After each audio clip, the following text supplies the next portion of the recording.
Welcome to Diary of a History Teacher. Today we are going to be talking about medieval Europe. We're going to go over the fall of the Roman Empire, the rise of the medieval era, as well as cover the Byzantine era, as well as the Crusades. So, to start, I want to talk about the medieval era from around 500 to 1000 CE. And what we'll cover is going to be the fall of the Roman Empire and the rise of Christendom or feudalism in Europe. So, to start, we're going to start with the map with the fall of the Western Roman Empire. If you know your history, you know that there were two Roman emperors towards the end of the Roman Empire. They split it between the Western and the Eastern Roman Empire. The Eastern Roman Empire we can see here in purple, starting with the southeastern Europe. We now call this Greece or Bulgaria, as well as going through Anatolia, the Levant, and Egypt. The Western Roman Empire is going to be the rest of North Africa, as well as going all the way up through Spain and Gaul and England down towards the boots of Italy. When the Roman Empire fall, we see the rise of kingdoms like the Burgundy kingdom, the Frankish kingdoms, the kingdom of Ositer and the Ostrogoths. And in the Eastern Roman Empire, this continued on for another 1,000 years after the Roman Empire fall, which fell in 476 CE. When it did fall, it left a power vacuum in Western Europe. We see decrease in trade, decrease in central government. It was a decentralized Western Europe with a bunch of small competing kingdoms vying for power. So major groups that we're going to go over is we're going to briefly cover the Franks and the Anglo-Saxons. We're going to briefly cover the Vikings, and we're going to have a little bit more on the Byzantine Empire or the Eastern Roman Empire. So to start, the Franks. The Franks dominated in what the area we now call France, with the Carolingian Empire underneath the beginning of Charlemagne the Great and the Magna Carta that he created to unify the Frankish kingdoms. We have the Anglo-Saxons. These people are in England, forming a bunch of small, distinct, tiny little kingdoms. The Byzantine Empire, we're actually going to go over. This is the Eastern Roman Empire. We're going to cover this later, so don't worry.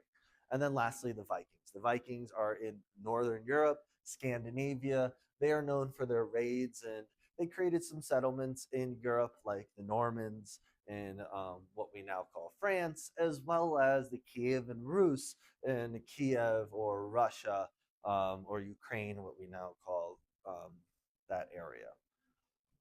So, the big thing that we need to know about understanding medieval Europe is feudalism. Feudalism is an economic and political system in which these kings owned their small parts of land and they granted land towards their noble class or their lords.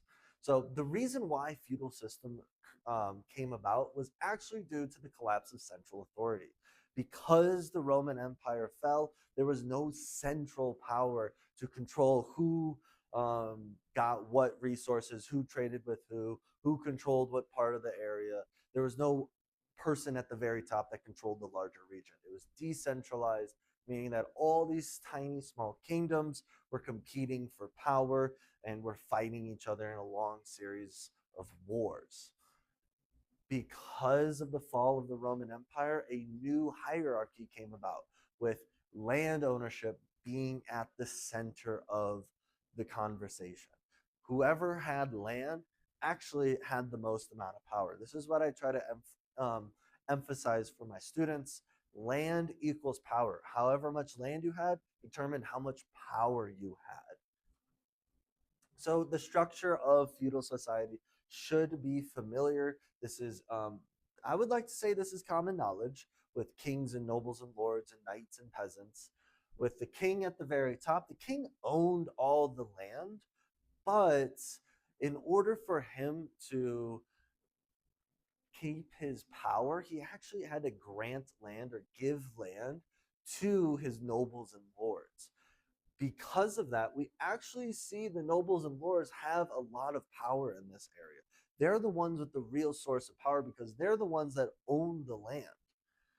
They provided protection, they facilitated trade within their kingdom, they facilitated the gathering of resources, the raising of the crops and the cattle.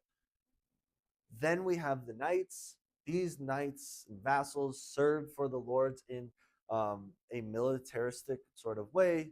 Hopefully, we know what knights are: knights in shining armor, wearing a metal helmet, fighting with a sword, riding a horse, all the fun stuff. And then lastly, we have the peasants and the serfs. These people worked the land. They were tied to the land. They were not able to roam the earth. They were not able to migrate or leave their home.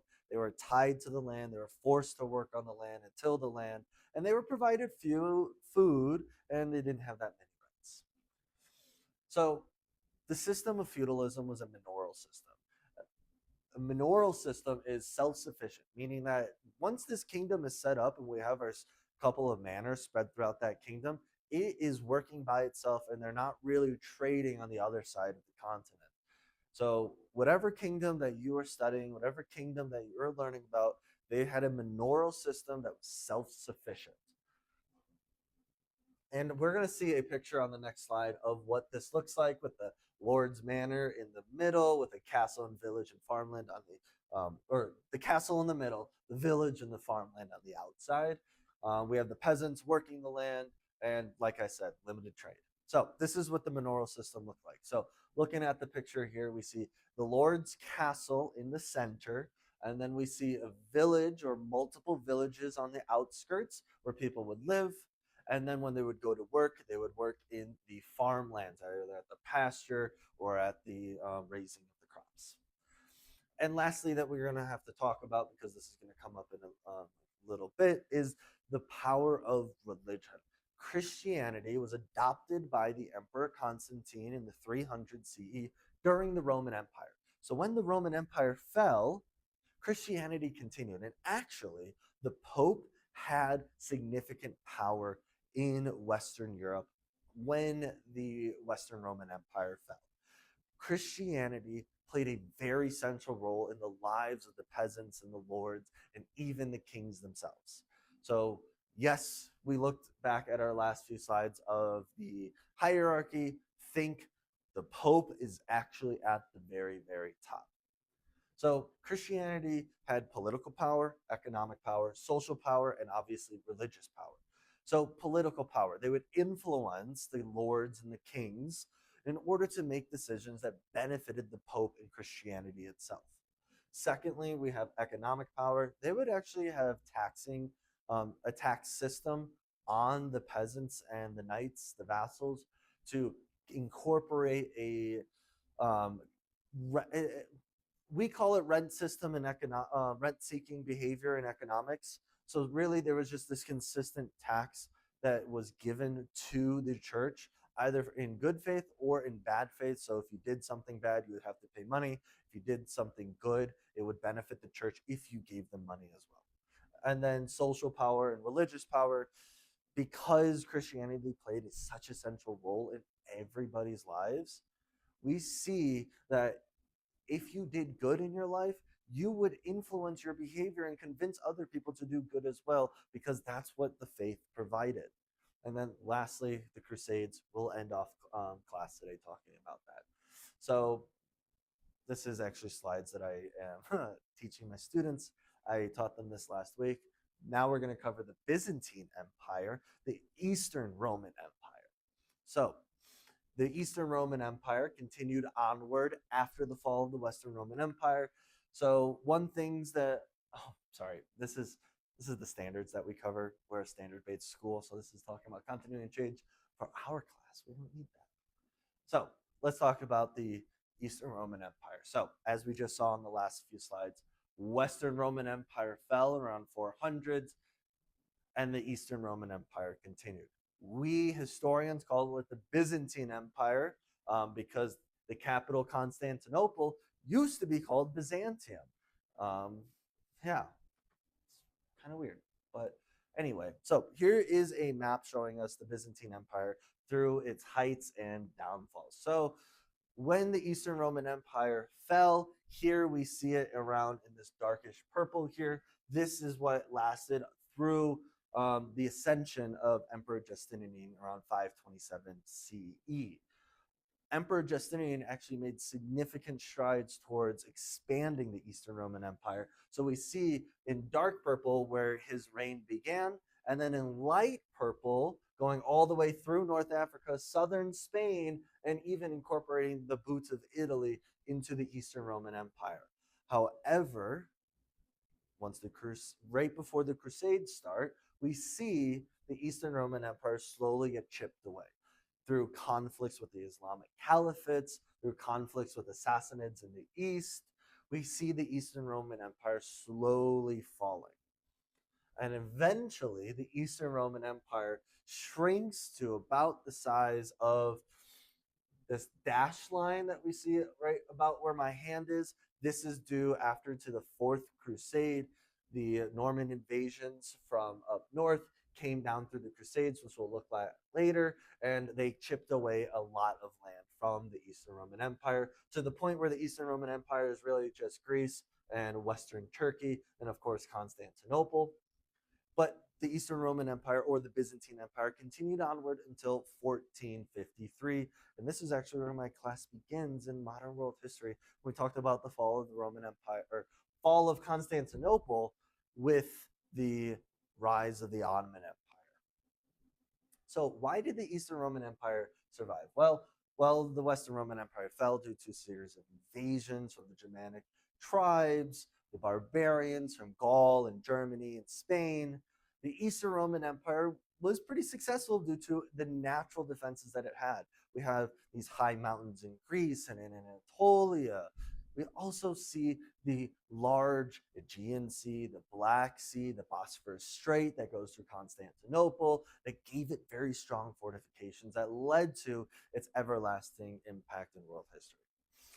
Constantinople, like I just said, was on a peninsula along the Bosphorus Strait between Europe and Asia. So it was a great place to be situated. It was one of the best locations for any city to be located because of its connection. So I'm going to go back to the last slide so that we can look at a map.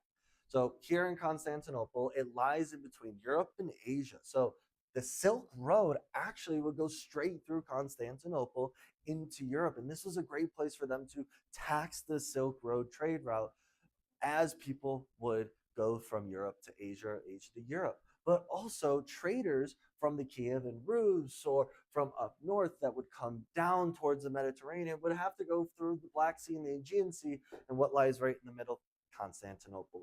Their ability to tax all traders going through their city allowed for that city to be one of the most prosperous cities in the medieval world. So let's review the Roman Empire from Republic to Rome. And I'm not going to lie to you, I absolutely love Professor Zhang from, I think it's, what's the history? Predictive history? Yeah, predictive history. I absolutely love him. And I got a lot of this information from him. So if you like Professor Zhang, I think you'll like this stuff too. So, how Rome transitioned from a republic to an empire? Well, the Roman Republic transitioned from an empire thanks to this man, Julius Caesar, and his adopted son, Augustus Caesar. So, one thing that we got to know about republics is that republics is egalitarian. It strives for equality. It is open debate. It allows diversity. Republics allow people to participate through their electoral process of electing representatives. Empires, however, are centralized underneath one person. Empires are hierarchical underneath that one person. And empires promote conformity over over anything else, for conformity and unity under one ruler. So, quick review of the rise and fall of the Byzantine Empire. 330 CE, we see Emperor Constantine move the capital from Rome to Byzantium, renaming the city Constantinople. 527 to 565, we see the reign of Justinian and his wife Theodora, with the reforming of Roman law underneath the Justinian Code. He built a lot of massive projects, and he attempted to expand the Byzantine Empire into the West. In 1054, we see the Great Schism, which divides Christianity into Roman Catholic and Eastern Orthodox.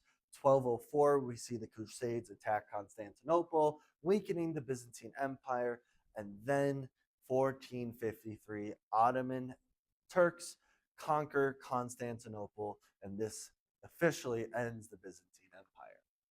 So going back to our map, here we see dark purple Byzantine Empire at the fall of Western Rome under Emperor Justinian, expanded to all the light purple.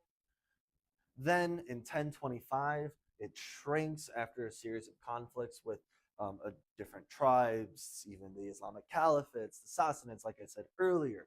And then, unfortunately, due to the Crusades, it shrunk even more. So one thing that we talked about earlier was comparing republics to empires. So republics, egalitarian, diverse, open. You're able to have these open discussions. You're able to have these new ideas enter into the fold. Republics are diverse. They are moving. They are filled with new ideas. Empires are stagnant. They are a hierarchy underneath one person. They do not allow for new ideas to come because it is a closed system. It is closed because you need to be obedient to the rules. You need to listen to the hierarchy. You need to listen to the ruler. It is all centralized underneath one person, which does not promote new ideas. It promotes conformity. So, bureaucracy. Man, I love this stuff. So, bureaucracies. Bureaucracies are centralized. They're centralized systems, a way for people to collect taxes, a way for empires to use their revenue to expand their empire. So, this centralization that we are seeing in the Eastern Roman Empire allows them to stay strong throughout its reign. Systemization is going to be underneath Justinian's code. We see his code organized Roman laws into one clear system, and these laws define citizenship, define property rights, define what religion is followed and what rules under that religion is followed. And then lastly, we see standardization. Standardization is the contracts are all the same, the laws are all straightforward, and it is all centralized underneath that one state who standardized everything in their government. Now, how do, sorry, someone was at my door, how do bureaucracies weaken the power? Well, what bureaucracies, like we just saw, are centralized, systematic, and standardized. Centralization leads to corruption. This rent-seeking behavior that the taxes from the government and collect from their citizens eventually over time will lead to corruption. Especially at this time, there is no legitimate power at the very, very top that is overseeing everybody. If you are a bureaucrat at the lower level, you could pocket some money and fudge some numbers, and eventually no one will notice. This rent-seeking behavior leads to the downfall of the Byzantine Empire. But also, so does systemization. It leads to stagnation. There's nothing new going on in the Eastern Roman Empire. And I got to be honest, if you haven't learned about the Byzantine Empire at any point in your life, if you've heard it at all, what was it? I ask my students this: have you ever heard of the Byzantine Empire? Most of them say no. And I tell them this is why. Nothing new really was produced by the Byzantine Empire. There was no real massive building projects. There was no new inventions. There were no new scientific, technological inventions that were created. No new philosophical ideas that came from the Byzantine Empire. It was all standardized, systemized, and centralized. And this led to it being plain, flat behavior. Lastly, standardization. Everything is the same. But also what led to the Byzantine Empire's fall were overpopulation and overextended. As we saw in the last few slides, when it expanded so much, we see that it's hard to maintain this power, especially at that time. I always tell my students, think. At this time, There were no cars, there were no planes, there were no trains, there were no trucks. There was no quick way to patrol your empire. Everything took time. So if there was a battle on the outskirts of your empire, it's going to be hard for you to first know that it's happening and two, respond to that attack. And then lastly, we're going to talk about the Crusades that evidently led to the downfall of the Eastern Roman Empire. So, Crusades. The causes of the Crusades were threefold: religious, political, and economic. Religious. Well, Pope Urban II wrote a speech, and I had my students actually read a little bit of that today, saying that we need to reclaim the Holy Land. We need to go back to Jerusalem and reclaim this underneath our empire. Political motivation, well, if we look underneath, and as a historian, and we step back and look at really what are the big reasons why did the Crusades happen, they wanted more land.